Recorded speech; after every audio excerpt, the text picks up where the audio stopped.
कधी कधी मनामध्ये दचक वाटायचा की चालता चालता मैयाच्या पायावरती पाय ना पडो. मैया आपल्या पुढे चालते आणि आपण मैयाच्या पुढे पुढे ते दृश्य मैयाचं बघत बघत जो परिक्रमावाशी जातो, त्या परिक्रमामध्ये त्याला असं वाटत नाही की आपल्याला काही दुःख आलं, भूक ना आठवत नाही, तहान आठवत नाही. भगवतीचं भजन करत करत तो चालत राहतो आणि मैया त्याची सेवा करते. कोणी येतं पाणी घ्या, कोणी येतं आराम करा, कोणी नाश्ता करून घ्या, आपली चरणाची सेवा कर. आपल्याला गोळी औषधी काहीच लागत नाही. का?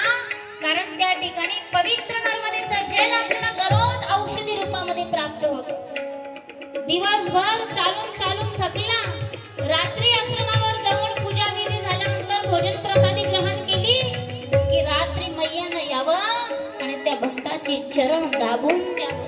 स्वतः मैया चरण दाबते, स्वतः मैया त्याची चरणाची सेवा करते आणि स्वतः परिक्रमावाशीची सेवा झाल्यानंतर सकाळी जेव्हा परिक्रमावासी उठतो ना मैदान, तेव्हा ते आपल्या स्वतःच्या शरीराकडे बघतो, असं वाटतंय की आपण आजच परिक्रमे